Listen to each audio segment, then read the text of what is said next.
მოგესალმებით ძვირფასო ტელემაყურებლობო შუადღემშვიდობისა 12 საათი შესრულდეს როიათ საქართველოში და შეგახსენებთ იქვე ახალი დროით მეგატივის პირდაპირ ეთერში დაიწყო ზედმეტად კეთილი ფერადი გულწრფელი გადაცემა შუადღე ქუთაისში გახლავართ ამავე გადაცემის წამყვანი ნანა თევდორაძე და მაქს პატივი ორშაბათი დავიწყო თქვენთან ერთად ვეცდები საუკეთესო განწყობა შეგიქმნათ მოწვეულ სტუმრებთან ერთად კარგ იღბრიან ორშაბათს და ზედმეტად ნაყოფიერ ღიმილიან სამუშაო კვირას გისურვებთ გადაცემის სტუმარს წარმოგიდგენთ ძალიან დიდი პატივის წამით თამარ ციცვიძე გვეწვია, რომელიც წარსულში არ ერთხის ყოფილა ჩემი სტუმარი სხვადასხვა სივრცეში, სხვადასხვა დროს მოსწავლეებთან ერთად ინდივიდუალურად. მოგესალმებით თამარ, როგორ ხარ, როგორი განწყობით მოხვედით, თავი ხომ არ მოგაფრინდეთ ეთერს მიღმა. მოგესალმებით.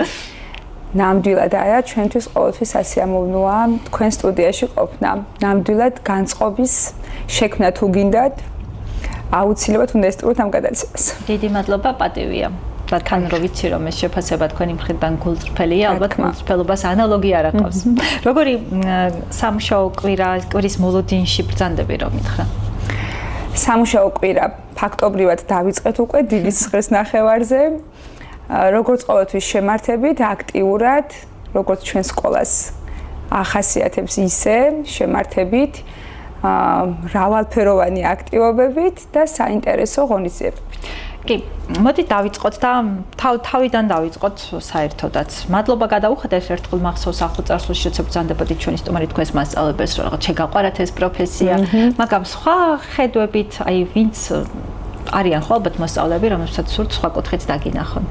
რა ინტერესები გქონდათ ადრე, რა ინტერესები გქონდათ სტუდენტობის ჟამს, როგორი ცხოვრებით ცხოვრობდით, როგორი მოსწავლე იყავით, როგორი სტუდენტი იყავით და შემდეგ ვიდრე აი გადმობრძანდებოდით და უშუალოდ მასწავლების და რეპეტიტორის ეს ოფიციალური სტატუსი გეკნებოდათ, როგორი იყავით იმ პერიოდში მაინტერესებს მართლა. საინტერესო შეკითხვა, როგორი იყო თამარ ციცვიძე მოსწავლეობის დროს, ზუსტად ისეთივე აქტიური, მოუსვენარი, ნამდვილად როგორც დღეს და ალბათ იმდენად შინაგანია ეს ყველაფერი ვერ წარმომიდგენია ჩემი თავი სხვანაირი მოდუნებული მოსწავლეც ზოგადად არ მიყვარს საკუთარ თავზე ლაპარაკი სიმართლე რო გითხრა შეაქეზაკუთრდები არა ნახე ხო ზუსტად მივხვდი ახლა ასე მეკითხები მაგრამ არ ვიცი ხოლმე უკან მიხედვა სულ ცდილობ რომ ვიყო ჩართული თუმცა მოსწავლეც რომ ვიყავი თვითონ სკოლა ნამდვილად გვაძლევდა შესაძლებლობას რომ ყოფილიყავით აქტიურები ძალიან ბევრი განსხვავებული პროექტი იყო ჩვენ სკოლაში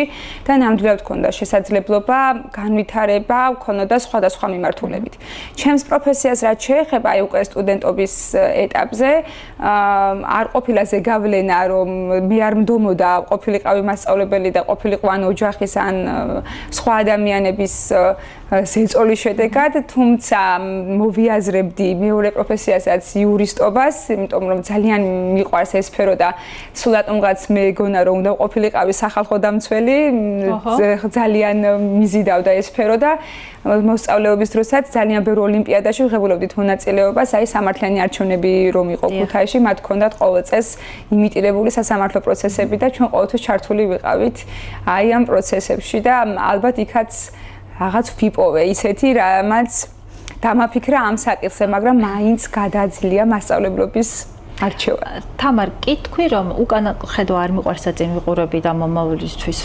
სასიკეთო რაღაცები გავაკეთო და ქვეყნისთვის ამ კუთხით საგანმანათლებლო სივრცეში, მაგრამ ჩვენ რაც არ უნდა გავურბოდეთ წარსულს, მას ზეგავლენა აქვს, ხო? ჩვენ საწყოზე და შემდეგ მომავალზე. რაღაცეები აი რაც ზეგავლენას დღემდე ახდენს თქვენზე რა არის ბავშვობიდან? კარგ კონტექსტში ან თუნდაც დამთრგუნულად არა არის რაღაცეები რაც შეიძლება იყოს ნეგატივი მაგრამ ეს ნეგატივი იყოს мотиваცია შენთვის ასეთებიც ყოფილა კი მინდა გავიხსენო ხა მე-11 კლასში მე და ჩემს მეგობარს ძალიან საინტერესო იდეა დაგვება და პროექტი გვინდოდა გაგვეკეთებინა სათემო ეს იყო აბსოლუტურად ჩვენი ძალებით სამი ადამიანის ინიციატივა იყო აი მაშინ ძალიან აქტუალური იყო კომპიუტერები რომ იყო გახსნილი და აი მასიურად იყო მიჯაჭული სკოლის მოსწავლეები და რეალურად ალტერნატივაც საშიშროება ჯერ კიდევ მაშინ დაინახეთ? ხო იყო იმიტომ რომ აი მე-5 მე-6 კლასელი და მე-7 კლასელი რომ დღის მთლიან მონაკვეთს ფაქტობრივად აკატარებდა რაღაც იმერთ პატარა ოთახში აი რაღაც პრობლემად მართლა დავინახეთ და გავაკეთეთ ასეთი პროექტი რომ ჩვენ დავხმარებოდით როგორღაც ჩვენი წვლილით. მოვიძიეთ მოხალისე სპორტსმენები, მოვიძიეთ ცეკვის მასწავლებლები, ქართული, მათემატიკა და ინგლისური საკუთარ თავზე ავიღეთ 3 და სრულად უსასყიდლოდ ჩვენ უნდა შეგვეთავაზებინა თემის მაცხოვრებლებისთვის, ასაკობრივი ჯგუფებისთვის, სპორტი, ეს ხელოვნება და მთელი რიგი საკითხები. უბრალოდ პრობლემა იყო ის, რომ არ ქონდა სივრცე, სადაც ამ ადამიანებს აი ამ მომსახურებას შევთავაზებდით. და მაშინ ერთ-ერთ დაწესებულებაში მივედით ამ ინიციატივით. ხო და ცოტა რაღაც პოლიტიკური თემატიკა წამოიჭრა და ჩვენ კარდაკარ კვლევა ჩავატარეთ. ან ჩვენი თემის ყველა კორპუსის, ყველა სართული კარდაკარ ვაკაკუნეთ და მშობლების აზრი ხო გვჭირდებოდა. ეხლა ჩვენ ასე ჩვენ არასრულწლოვანი ახალგაზრდები, ასე ჩვენი თემატიკით და პირველი შეკითხვა იყო ასეთი, ვინ დგას თქვენს უკან. მაშინ კიდე ცოტა ერთულად აღიქვამდნენ, აი ამ NGO-ებს, არასამთავრობოებს რაღაც ცოტა პრობლემური თემა იყო და რა თქმა უნდა, არავინ ეს იყო ჩვენი სუფთა იდეა. და უთხარით რომ ეს არის ჩვენი ინიციატივა და ძალიან მხარდამჭერი მშობელი გამოჩნდა. ინვენტარს ჩვენ დაგიმზადებთ, ამაში მოგეხმარებით. ხო, აი რაღაც სხვა განსხვავებული მომხდარი იყო თემში. და ერთ-ერთ ამ მხოლოდ ოთახის ძიების პროცესში ერთ-ერთი ასეთი ფრაზა იყო ერთ-ერთი ადამიანიდან, რომ თუ ამ ვერსიას ვერ მოერგებით წინადადების რაღაც ვერსიაც იყო, ასე ცხოვრებაში წარმატებას ვერ მიაღწევთ.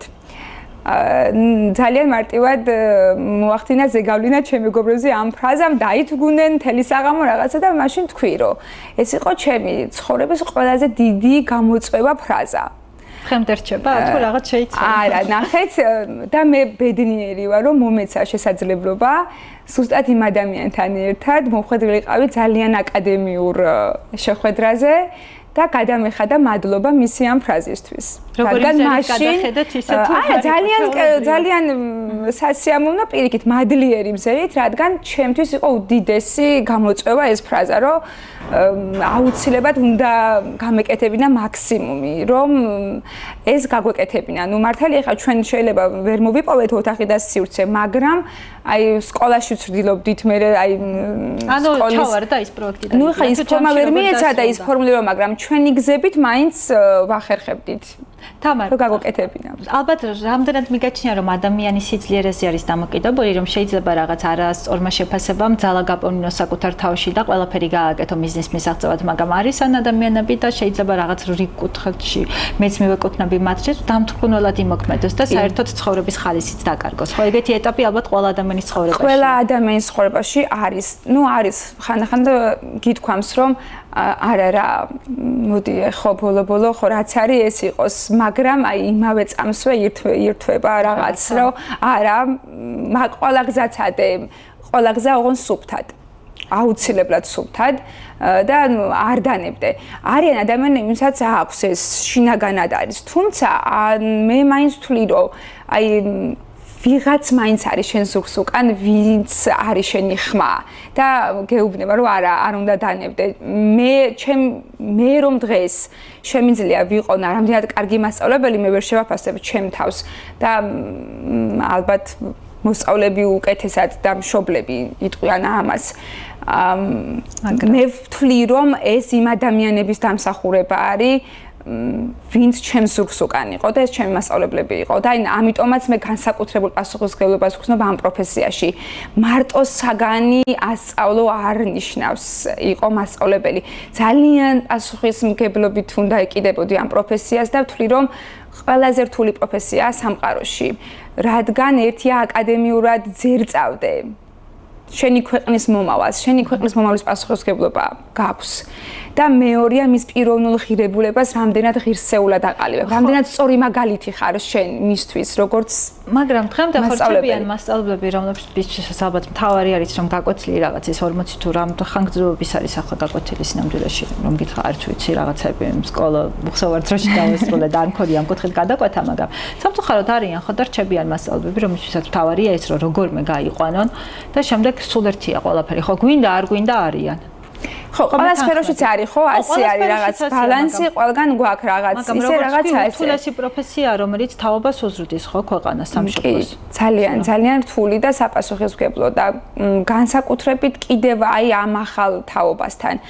ძალიან კარგი თაობა მოდის, განსხვავებული თაობა მოდის და ჩვენ გვისწრებს ეს თაობა საკმაოდ წინარიდან. კარგი, და ალბათ გაუჩნდება შეკითხვა ხა სხვა თაობის წარმომადგენელს ჩვენზე გაცილებით უფროს, აი რაში შეიძლება გვისწრებდეს ეს თაობა, რომლებიც დადიან პირსინგებით, ტატუებით, ფერადითმებით, ფერადი ტანსაცმელებით, დიდ დროს ატარებენ სოციალურ ქსელში. ხო აქვთ ესეთი არგუმენტები, რომელიცაც გადავეყრები ხოლმე დღის მანძილზე პირადად ან კომენტარების სახით ამოვიკითხავ. აი რა არის ამ თაობის პლუსი მაშინ რო ჩვენ ვცხოვრობთ ტექნოლოგიების სამყაროში. ხო, მასია. რომელსაც აქვს თავისი დადებითი და უარყოფითი მხარეები. ნუ მე დადებით შევეხები ახლა და არა ნუ უკვე არ არსებობს სფერო, სადაც აი ამ ტექნოლოგიების გარეშე რამეს გაართვა თავი, იმდენად წამყვანი გახდა დღევანდელ საზოგადოებაში და მსოფლიოში ზოგადად სამყაროში არის ასე, ხო, მარტო ჩვენთან არა. აი ამ ჭრილში ეს არის თაობა, რომელიც 10 ნაბიჯით წინაა. ჩვენ თაობასთან და ჩვენ წინ თაობასთან. უბრალოდ მე უარყოფით რაც მაწუხებს და რაზეც მუშაობ მაქსიმალურად არის ის რომ ურთიერთობების პრობლემა არის ცოტა.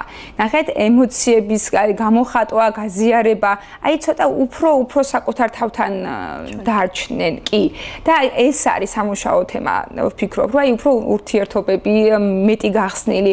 ნუ ეხლა ხელოვნური ინტელექტი არის და ძალიან ნეგატიურად წამოვიდა დამოკიდებულება საზოგადოების მიმართ, თუმცა თუ კი სწორ ფორმულირებას და სწორ ინფორმირებულებას აძლევ მსმენელს, აი რატომაც არა, ჩვენს კლუბში როცა ვმუშაობთ, ჩვენ ვიყენებთ ხელოვნურ ინტელექტს, ოღონ არ ვიყენებთ საკითხად მაგალითად. თუმცა იქაც გამომიყენებია, იმიტომ რომ კლუბში ყველა ერთი დონის მსმენელი არ არის.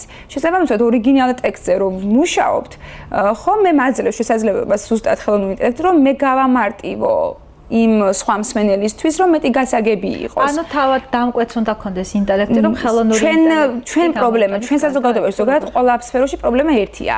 ინფორმირებულობა ცნობიერების ამაღლება გვჭირდება კონკრეტულ საკითხებზე, სწორი ფორმულირება და ნუ ეს ადამიანს შინაგანად უნდა ქონდეს ახლა ეს რომ გამოიყენო კეთილსინდისიერად. ხო?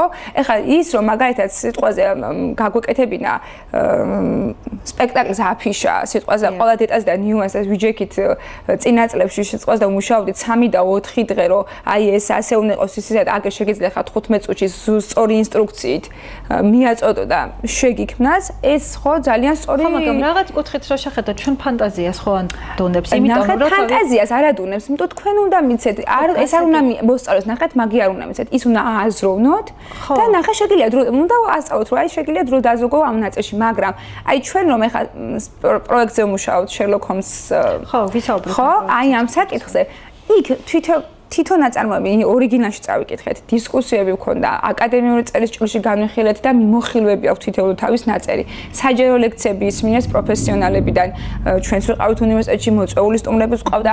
ანუ იმას უკვე უნდა რომ თვითონ გააკეთოს, მისი ვერსია შექმნას, გააკეთოს და ზუსტად არ წავა აი მიმართულებისკენ, რომ ეხლა მოდი ვიეშმაკებ და დავაწერებ. იმის დაწერილი არ უნდა, იმიტომ რომ თვითონ უნდა ნახე მისი ემოცია აინტერესებს აგერ, იმიტომ როლი უნდა მოირგოს. მაგას ვაუბრობ, ნახე ისე უნდა დააგეგმო, რომ უარყოფითი ფორმით არა, დადებითი ფორმით ფორმულირებით. ანუ მანდაც საერთოდ იმ ზღვარზე გავდივართ. ზღვარი ყველგანა გვაქვს. ცოტა იქეთ რომ რაღაც სავალალო შედეგამდე შეიძლება მივიდეთ. როგორც თქვი, მასწავლების ვალდებულება არ არის მხოლოდ დავალება ცადანი შეაყვაროს, მას კიდევ უფრო დიდი მისია აქვს. ხშირად ალბათ დედის ფუნქციასაც ითავსებს, ხო? მით უფრო ჩვენი მარტო ეს არა. ნახეთ, სკოლაში რო დილით მივდივარ და შევდივარ ეზოში, ირთვება პროფესიები.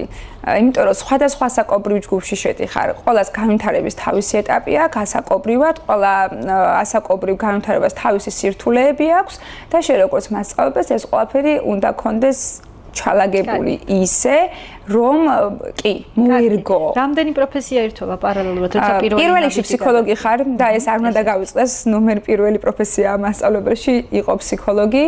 მსახიობი ხარ, ძალიან კარგი მეგობარი ხარ, მშობელი ხარ, რა თქმა უნდა, დამრიგებელი რომ ხარ, ეს უკვე ნიშნავს, რომ მშობელი ხარ. 25 ისი. რამდენიც ყავს. კიდევ უფრო რამდენად ამძაფრებს ჩვენი ძალიან ცუდი ესეთი რეალობა, რომელიც გვაქვს, რომ ბევრი ბავშვი მშობლის გარეშეა. ეს კი არ ამძაფრებს, მე ვფიქრობ, რომ ძალიან დიდი პრობლემა არის. იმიტომ რომ აი ზუსტად ასაკობრივ თავისებურებებზე ვსაუბრობდი და თუ კი ჩვენ ვაწყდებით ხოლმე სიუხეშეს რაღაც ეტაპზე სიცივეს ჩაკეტილობას თუნდაც ნაკლებ ემპათიას თანატოლის მიმართ ანუ ეს მათი პრობლემიდან გამომდინარე ანუ თვითონ თავიანთი მედან გამომდინარე არ არის ეს არის იმ გარემო ფაქტორების ზეგავლენა რაც მათ გარშემო არის თავარი პრობლემაა ის რომ ძალიან ბევრი დედა ემიგრანტია და თუნდაც მამა ხო? ნუ მართალია მე არა ვარ ემიგრანტი დედა, მაგრამ ფაქტობრივად ასე ვარ. და ნახეთ მეც ხედავ ამ პრობლემას. ნახეთ ჩემ შვილებთან იმდენად მცირე დრო მაქვს მათთან კომუნიკაციის, აი უკვე მეც ვხედავ, რომ აი ძალიან მნიშვნელოვანია მშობლის ჩართულობა ყველა ეტაპზე. თუნდაც საღამოს ერთი შეკითხვა, დღემ როგორ ჩაიარა? და ეს ეკრანს მიღმა კიდე ცოტა რთულია. შეიძლება უსიტყვოდ შენი ერთი ხარდამჭერი მზერა მისთვის ყველაფერი იყოს. კარგი, რადგან შვილების თემა წინ წამოწია, საკუთარი შვილების მინდა გითხრა. როგორც მივხვდით, როის დეფიციტი გაქვს და სავსებით ლოგიკურია. როგორ აბალანსებ და როგორ ცდილობ ხოლმე? ან რამდენად გაქვს ძალა დამღლელი დღის შემდეგ სახლში მიხვიდე და შემდეგ კიდე დრო.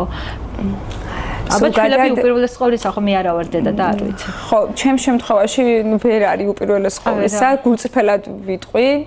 იმიტომ რომ რაღაცა პასუხისმგებლობა ჩემს არის ნომერ პირველი წესი. თუმცა აი მართლა რაც უნდა დაღლილი ვიყო საღამოს მისული შინ აუცილებლად ვეკითხები ორივეს როგორ იყო მათი დღე. ნუ ხშირ შემთხვევაში პატარას ძირავს მე როცა სახლში მივდივარ, მაგრამ დილით მაინც ან სკოლიდან სახლამდე თუ შესაძლებელი მაქვს რომ მეწავიყვანო ან წამოვიყვანო, აი მაშინ მაქსიმალურად ჩართული ვარ კითხვა-პასუხის რეჟიმში, რომ აი არ მინდა რაიმე დეტალი, ნიუანსი როგორც მშობელს გამომრჩეს. მინდა გარდა იმისა, რომ დედა ვარ, მინდა ვიყო კარგი მეგობარი მათთვის და არ ქონდეთ რაიმე ბარიერი ნებისმიერ საკითხზე, ნებისმიერ თემაზე, რომ შემიძლია მოვუსმინო, შემიძლია გავიგო, მართან ერთად ვიფიქრო მოგვარების გზაზე და ასე შემდეგ. არ ეჭვიანობენ მასწავლებლებზე? კი. როგორ გამოხატავენ? კი, ეჭვიანობენ. როგორ გამოხატავენ საპროტესტო აქციები იმართება თუ რამე ბარტერი გაქვთ ეს? პასუხი არის ასეთი რამე, რომ აბა მოსწავლეს ეთქვა? აჰა. კი, აბა ეხა მოსწავლებთან მიდიოდე? არ დაიგვიანებ. აბა მოსწავლეების შეხვედრა იყოს? აქვთ კი, ძალიან მძაფრი პროტესტი აქვთ და უფროს კიდევ უფრო. კიდევ ვიდრე ეხა პირველ კლასელს. როგორ იცავ თავს ამ კონკრეტულ მომენტში? აი ძალიან რთული მომენტი. ერთადერთი საკითხია, სადაც მიჭირს ხოლმე მაქსიმალურად დაფიქრება, აი ახლა ესეთი მტკივნეული რო არ გამოვიდეს, როგორ უნდა იყოს, მაგრამ პირობა რაც დავდები ვასრულებ პირნათლად.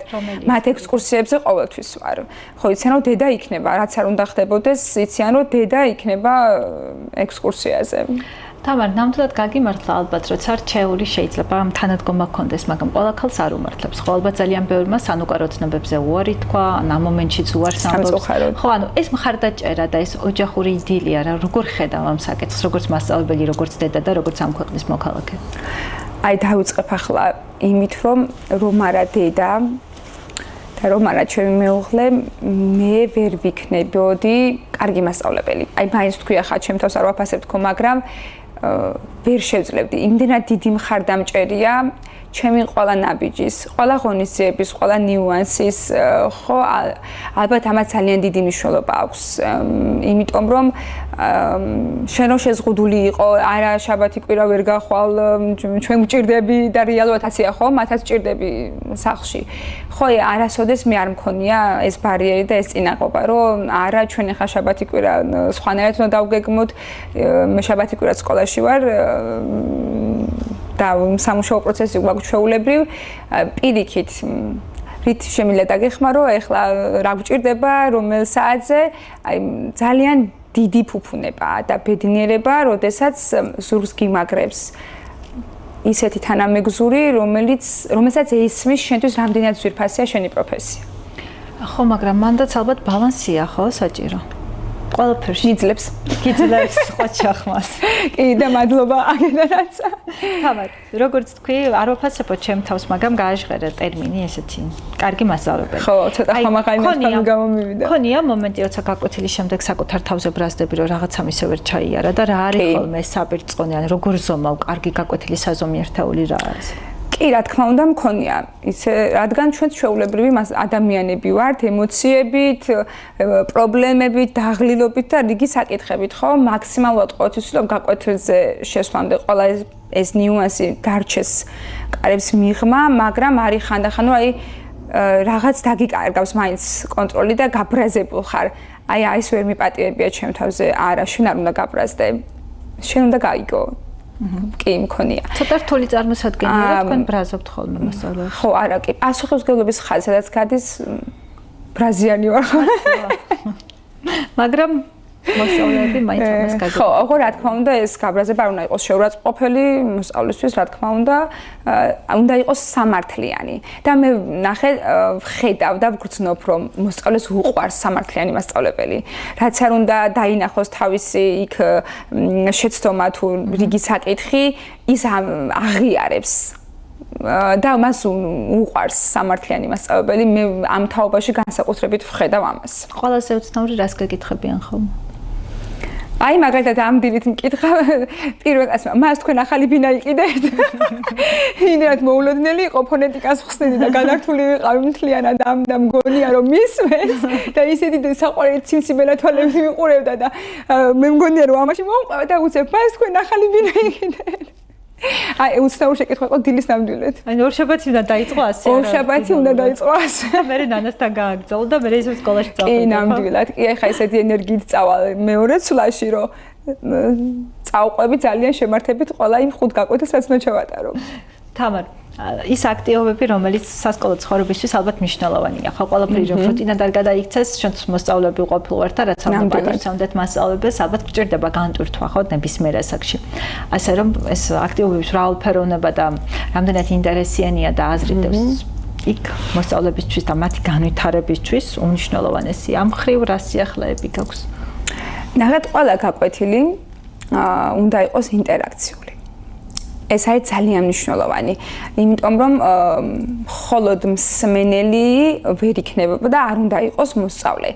იმიტომ რომ ეს გაგებაშიც ეხმარება, რა თქმა უნდა, და გეხმარება იმაში, რომ ჩართული იყავს საგაკვეთილო პროცესში. დაწყებით საფეხურზე მე მაგალითად თითქმის ყველა თუ არა და ყველა მეორე გაკვეთილი გათვლილი არის სულ თამაშებით.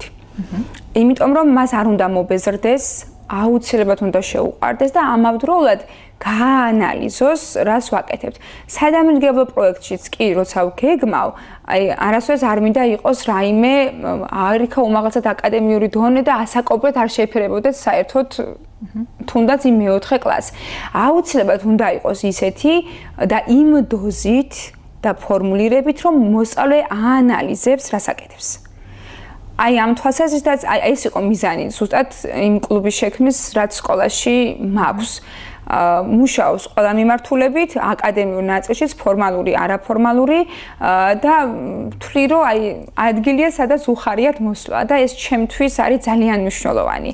ანუ ყველა შეხვედრაზე არ არსებობს დააგვიაროს ვინმე.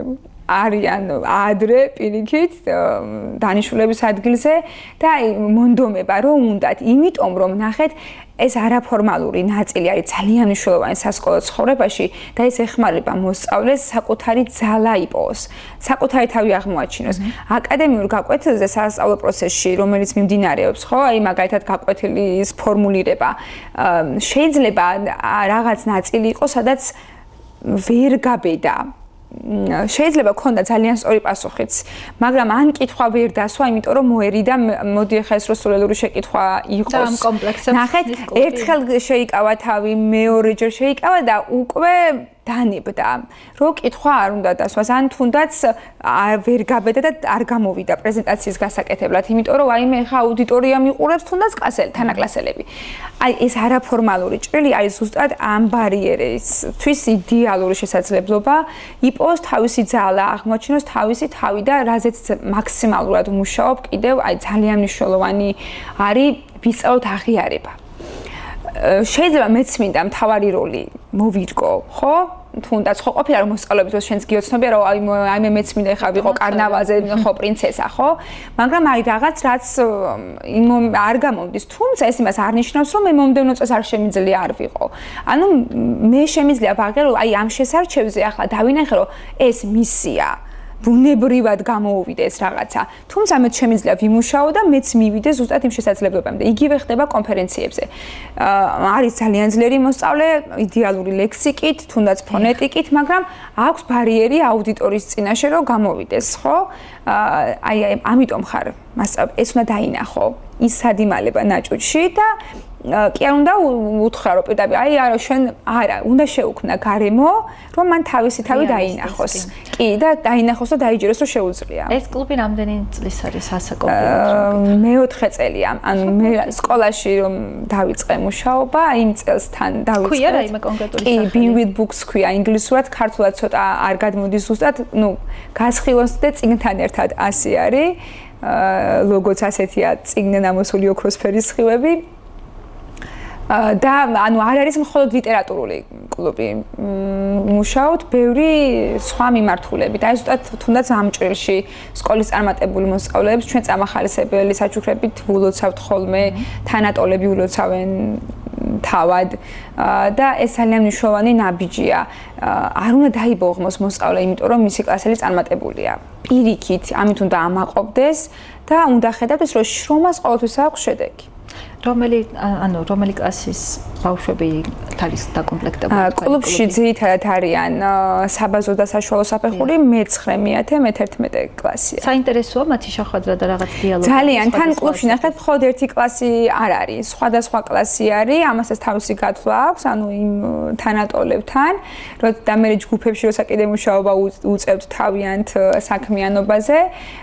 საინტერესოა, იმიტომ რომ ერთმანეთს სხვა კუთხით ხედავენ, სხვაგვარად და ყველაზე რაც მათში მომწონს ეს არის ის რომ აანალიზებენ რომ ისინი არიან სკოლის სახეები და როცა რამე გარეთ გააგვაქვს ანუ იციან რომ ჩვენი ეთიკა გვაქვს ჩვენი შინაგანა წესი გვაქვს და იმდენად პასუხისმგებლობით ეკიდებიან ამათ მინდა ვუთხრა ხა აქედან რომ ამაყივარ თითოეული მათგანით აი გუშინ ჩემს გარეშე დამოუკიდებლად რეპეტიციას გადიოდნენ არ ვიყავი ქალაქში და თან მიგზავნიდნენ ვიდეოებს მას რა გავასწოროთ როგორ არის ანუ უკვე მათში არის ის რომ საქმე თუ გვინდა იყოს ხარისხიანი, ამისთვის შრომა და პასუხისმგებლობა აუცილებელი. თამარა, კლუბის 4 წლიანი ისტორიის დაარსებობის მანძილზე ეს პირველი სპექტაკლია, რომელსაც შეეჭიდეთ თუ არა, ჩვენ ყოველ წლის ბოლოს ვაჯამებთ სპექტაკლით. კი ბატონო. არ არის პირველი. ის დანარჩენი სამი რა იყო და ახლა რაზე ვიმუშავეთ? პირველი შექსპირი ვიმუშავეთ, კონკრეტულად ციმბელინზე ვიმუშავეთ და შოთა რუსთაველის თანაკვეთა, ვეფხისტყაოსანში სადმოდის თანაკვეთა, ეს პროექტი მქონდა.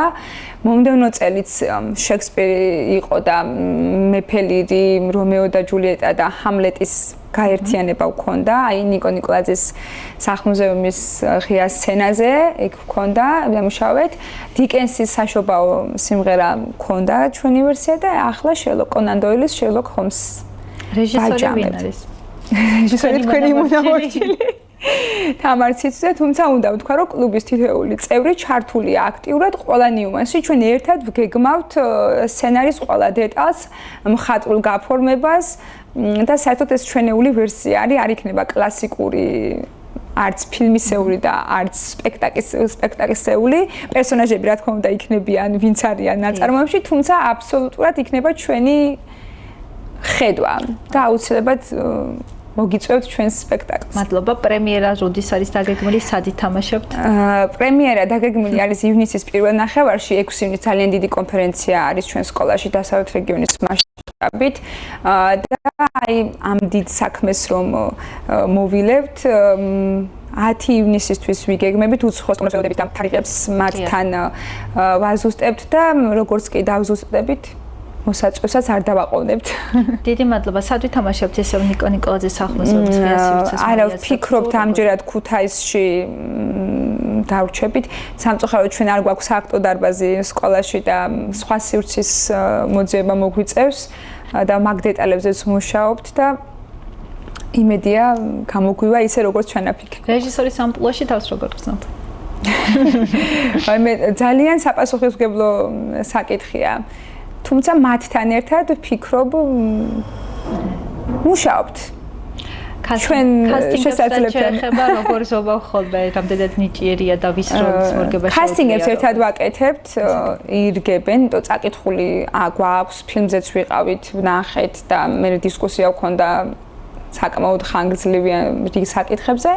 აი თვითონვეც ხვდებიან სად არის მათი ხედვა, ადგილი და ამიტომ არ ქონია მაგ ჭრილში, აი მაგ მიხარია ზუსტად, რომ იმდენად ჩამოყალიბებული აქვთ ეს ნიუანსები, არ ყოფილა ჯერ კლუბში 4 წელს განმავლობაში, ვინმეს გული დაწყვეტოდა, რომ აი მე რატო არა. ეს ფრაზა არ გაჟღერებულა, მე რატო არა. როცა თქვენს ბავშვობას და სკოლის წლებს იხსენებდით, რომ თავად იყავით მასწავლებელი, ბრძანეთ, რომ მასწავლებლებთან ერთად იურისტობაც გინდოდა. ეხლა რომ გადახედოთ დღევანდელი გადასახედიდან რეჟისურაზეც ხომ მოსწავლემ მკითხეს მასწავლებელი არ გიფიქრიათო ამ სფეროში და აი ეს არასდროს არ მიფიქრია, არა გულწრფელი ვიქნები, არასდროს არ მიფიქრია, უბრალოდ ჩვენ იმდენად განებირებული ვიყავით მაღალი აკადემიური ღონისძიებებით ჩვენი მასწავლებლიდან, ალბათ იქიდან ჩამომიყალიბდა მეც ეს ნიუანსები და შტრიხები რომ ჭირდებათ, ნახეთ, მოწონთ კიდევაც და განსხვავებული ფორმატი, თან საკუთარ ვერსიას რო ქმნიან, მაქსიმალურად ჩართულები არიან სამუშაო პროცესში. ეს ძამაინტერესებს რიგ საკითხებთან ჩემი დისციპლინა და სიმკაცრე მაქვს, ალბათ ეს ასე უნდა იყოს, მაგრამ ეხლა როცა ჩვენ ვიხსენებთ ჩვენი სკოლის პერიოდს, ვიცით ხო როგორი წლები იყო. ახლა გაცილებით შეიძლება მეტი გამოწვევის წინაშე დგას მასწავლე. ანუ ის რომ სკოლაში გაატაროს რამდენიმე გაკვეთილი, შემდეგ სპორტით დაკავდეს, სხვადასხვა აქტივობები, ბრძანენ რომ შაბათ-კვირას თუ კი კლუბის წევრია კიდე ის არის. ანუ ბავშვის ფსიქოემოციურ მდგომარეობაზე ესეთ გადატვირთვა, როგორ ასახვას პოვოს, როგორ ფიქრობ. რამდენად კარგან ცუდს იმას რასაც აკეთებს, არ უნდა იყოს იძულებითი. ის რაც უნდა რომ აკეთოს მაკეთებს სიამოვნებით, არ წუწუნებს და ეხლა როცა სიტყვაზე გამოსვლა აქვს ან მუსიკალურში და ან თამაშია სერიოზული იმ დღეს, ჩვენ პირიქით იქ ვართ კლუბის ყველა წევრი და გულშემატკივრობთ.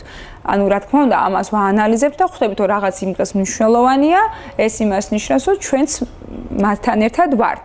უბრალოდ ნახეთ, აქ ჩავთავდი მშობლების ფაქტორს მე პირადად, როგორც მშობელი ისე. მე არ ვარ იმ კატეგორიის მშობელი, მაგალითად, რომ კი ძალიანაც მინდა ძალიან კარგად ცეკვავდეს ჩემი შვილების, იყვნენ ჩართული სხვადასხვა ამბებში, მაგრამ არასდროს არ მქონია სურვილი, ჩემი შვილი ყოფილიყო ისეთ რამეში, რაც ან არ გამოდის, ან მე მინდოდა და მას არა. ამას აქვს ძალიან დიდი მნიშვნელობა. პროფესიის არჩევის დროსაც. მან და აქვს თუ აქვს. კი, ნამდვილად, ნახეთ, აი მე რატომ არის ამდენი სტუდენტი დგას ეზოში ხო ცნობილი ფრაზა, იმიტომ რომ არ აინტერესებს ის სფერო, იმიტომ რომ მშობელს უნდა ის პროფესია და არა შვილს. მე არასდროს არ შემიზღუდია, აი ამაში ვიტყვი, რომ არასდროს არ შემიზღუდია ჩემი შვილები და არ მომიხვევია საკუთარი აზრი თავზე, რომ მე მინდა, უნდა მღეროდე, უნდა ცეკვავდე, იქ უნდა დადიოდე. რაც არის მათი ინტერესის სფერო, როგორც მშობელი, ყოველთვის ვიქნები მხარდამჭერი, მაგრამ რაც არ უნდა იძულებით მე მინდოდეს ვერ გავაკეთებ და შეიძლება ვთქვათ, რომ ეს ახლო წარსულში უფრო მძაფრად იგრძნობოდა, რაც მშობლებს უნდა და ბავშვებს ის პროფესია უნდა აერჩიათო, დღემდე არის შემორჩენილი. ვფიქრობ, დღემდე რჩება. კი. კი. ეს დიპლომები რისთვის არის საჭირო, როგორ ფიქრობ? მეზობლებს რო გავეპრანჭოთ რომლებსაც ალბათ სავსებით არ ახარებ. ანუ ფრაზა იმას თუ უნდა კონდეს, შენ რატო არ უნდა კონდეს? ხო რა, ამ საკითხზე მე ჩემი დამოკიდებულებები მაქვს, რა ვიცი, ხო, ვფიქრობ, რომ აი მე ძალიან მომწონს ახლა ის, რომ პროფესიული თემა წამოვიდა ცოტა წინა პლანზე და რატომაც არა. მე თუ ჩემ თავს ვხედავ, რომ ძალიან კარგი ელექტროინჟინერი ვარ და ამ სფეროში შემიძლია სიამოვნებით ვიმუშაო, დავიხარჯო, არ დავიღავ და არ ვიწუწუნო, რატომ არის აუცილებელი მან და მაინც ვიყო ექიმი. სფერო, რომელიც საერთოდ არ მაინტერესებს, ხო? შესაბამისად, ექიმია შემდეგ არასწორი დიაგნოზით რო გაწირავს ადამიანს. დიახ. ხო. და ჩვენ სიცოცხლეზე ნამდვილად. მე მქონია პრაქტიკაში მსგავსი, რომ აი არ ნდობია მაგალითად აბიტურიენტს, საერთოდ არ ნდობია უმაღლესი სასწავლებელი და აი ამ მანქანების დაშლა აწყობაზე შეეძლო საათები დაეთმო, ღამე ეთენებია და ხო უთხოვეთ ამეხმარეთ რა მასწავლებლო. გადამარჩინო. ხო, მაგრამ ცოტა რთული არის მშობლისთვის ამ საკითხს თუმცა მე ყოველთვის არ ვერიდები და ძალიან პირდაპირი ვარ და ვიცი ხოლმე თქმა რომ მოდით დავეხმაროთ იმის განვითარებაში, რაც მისი ინტერესის სფერო არის. გერმანიაში უმაღლეს სასწავლებელში დოქტორანტურაში და მაგისტრატურაში ადგილობრივი მოსახლეობის მხოლოდ 10% სწავლობს უმაღლეს საფეხურზე. დანარჩენი ყველა ჩასული სტუდენტებით კომპლექტება ჯგუფები. და მოვიძიე ამ საკითხზე მუშაობდი საკონფერენციო თემისთვის და სტატიები რომ დავამუშავე და რეალურადაც პირდაპირ კომუნიკაციითაც ვიმუშავე იქ ადგილობრივ სტრუქტურებთან. და პასუხი იყო, გამოკვლევის შედეგად ძალიან მარტივი. პროფესიული მაძლევს მე შესაძლებლობა ძალიან მოკლე დროში მე შევდგე, რეალიზდე და მქონდეს ჩემი სარჩო. და აკადემიური სფერო თუ იქნება ჩემთვის კიდევ ინტერესი, არავინ არ მიზღუდავს. მე შემიძლია აუცილებლად გავაგზავნო, მაგრამ ამ ეტაპისთვის ჩემთვის ეს არის პრაქტიკულად დავგეგმო ჩემი მომავალი. მაგრამ ახლა ჩვენ ქვეყანაში როგორი სირცხვეა 40 წლის ასაკში სტუდენტი გახდა? როგორ უნდა გახვიდე მე გარეთ, რომ აი რაღაცა ვერ შეძერით თუ ხო, არა, ჩვენ ხო ეხა უკვე ნენენად ვამსხვრევთ რაღაც სტერეოტიპებს და რატომაც არა. ხო, მეც არ ვიტყვი უარს აწიმას რომ ვისწავლო იურიდიული. რატომაც არა? ხო, რატომაც არა? იურისტის რანგშიც მოგიწვა. ხო, სიამოვნე. რატომაც არა? რატომაც არა? ხო, ან მე მგონია რომ რაღაცებს ძალით ვართულებთ ხოლმე. კი, ნახეთ, ჩვენ ვართ ერი, რომელსაც სხვისი აზრი უფრო მეტად აინტერესებს, ვიდრე საკუთარი სურვილები, საკუთარი შესაძლებლობები და რიგი საკითხები. ყველა საკითხში ასე ვართ, ხო? აი თუნდაც ავტომობილის მარკა ეხა. მეც აუცილებლად, არ უნდა ვცხოვროთ ასე, ნახეთ, მე ვერ ვიცხოვრებ ასე მაგალითად. მე ვცხოვრობ ისე, რა შემიძლია, როგორ გამომდის და სანამდე შემიძლია გავწვდე, აი ვერავის ჯინზე ვერ ვიცხოვრებ. და მინდა რომ ასე ისწავლონ ჩემმა მოსწავლეებმაც, რომ შენ განავითარე საკუთარი თავი, საკუთარი სფერო, იშრომე, არ უნდა დაგეზაროს. იშრომე, გიყვარდეს და ნახე ის რასაც გიყვარს, არიღლები უკითხავთ ხოლმე. სახლში დაახლოებით 6 დიდი ყუთი მაქვს. და ამ ყუთში მხოლოდ წერილებია. ბავშვების წერილებია. ბავშვების წერილებია და ყოველ საფხულს ამ ყუთებს ხსნი, ვკითხულობ თავიდან ბოლომდე ყველა წერილს და მე ისე ვინახავ და ყოველ წელს ემატება რა თქმა უნდა რაოდენობრივად.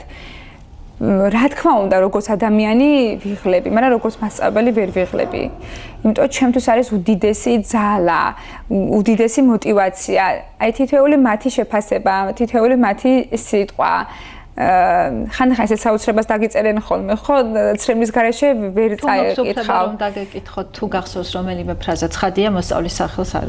ხო, არ ჩავეძიები ვინ არის. ჩემთვის იყო ძალიან მნიშვნელოვანი, არც ისე პატარა, სხვათა შორის. საკმაოდ ისეთ ასაკში, საკმაოდ ვრცელი წერილია. უბრალოდ ფრაზა, რომელიც იქ ეწერა, თქვენ იყავით ადამიანი, რომელმაც გადაარჩინეთ ესა და ეს.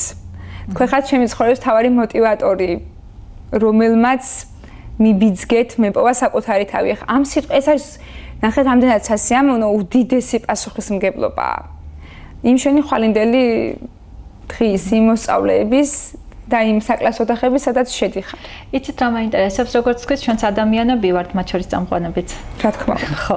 და რაღაც პრობლემები, როცა ჩდება ხოლმე ჩვენ დღის სტრესში და ერთი პრობლემით არის გაჯერებული, თუ არის ხოლმე შემთხვევა, როცა ყოფილა მოსწავლემ იგრძნო, რაღაც არ არის ისე და დიალოგის წამოწყებას ცდილობს, რომ დახმარება აღმოგიჩინოთ და ეს თანაცვლოდ ბუმერანგივით ბრუნდება ეს ყურადღება და სიყვარული. ეს ყოველდღიურად ბრუნდება. ამიტომაც ვერ იღლები.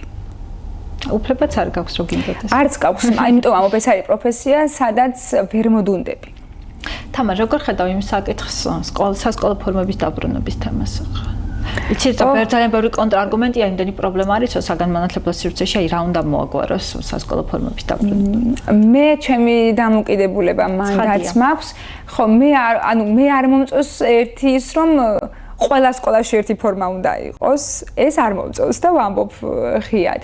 თუმცა არც ის მომწონს, რომ სპორტიულები შეიძლება იაროს მოსწავლემ სკოლაში და შორტით და ასე შემდეგ. და რატომ?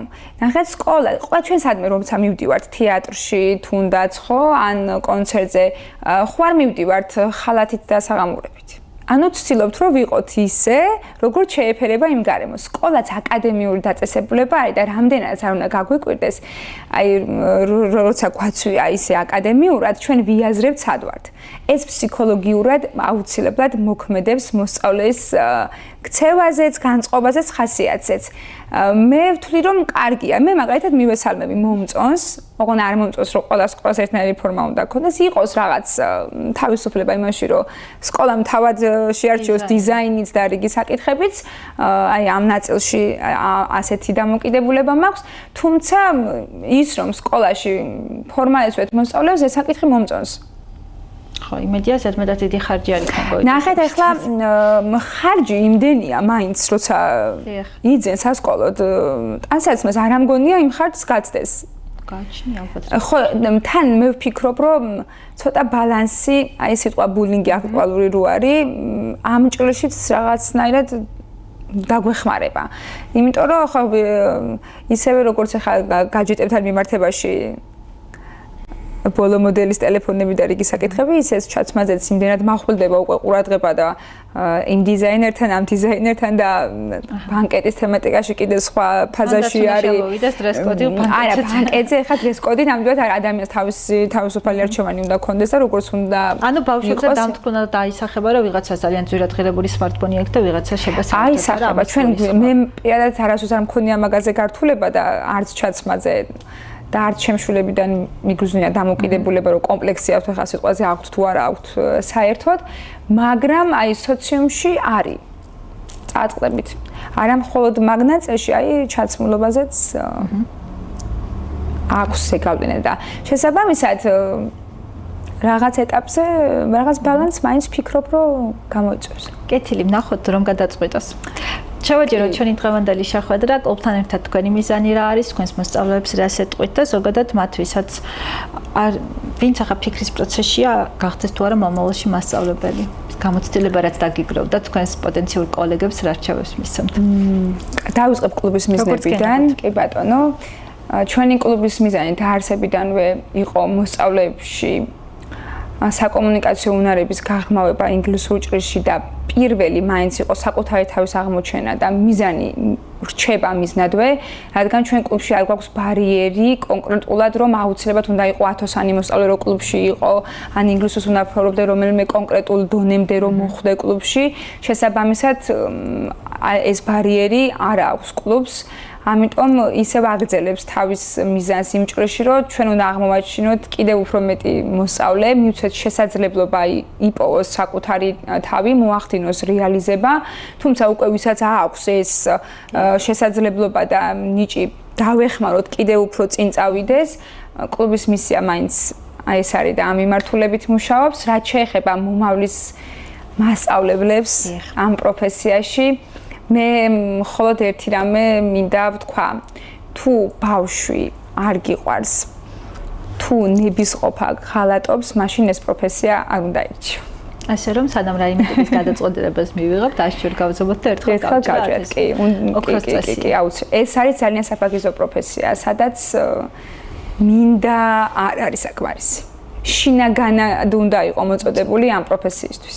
მე ასე ვთვლი, ეს ჩემი სუბიექტური მოსაზრება, შეიძლება ბევრი ადამიანი არ მეთანხმება, უბრალოდ ჩემი ხედვა ასეთია. ყველას ვესურვოთ უყვარდეს საკუთარი პროფესია, ალბათ გაცილებით უკეთეს სახელმწიფოში მოგვიწევდა ცხოვრება. და უკეთეს ხარისხსაც დავინახავდით ხო ბევრ სფეროში. კი ბატონო, კარგ დღეს გისურვებთ, დიდი მადლობა რომ დრო დაგვითმე წარმატებებით თქვენს მოსწავლეებთან ერთად, დრობით დაგემშვიდობებით მორიგ საეთერო შეხვედრამდე. მადლობა, ბედნიერი დღე თქვენს და კვირა.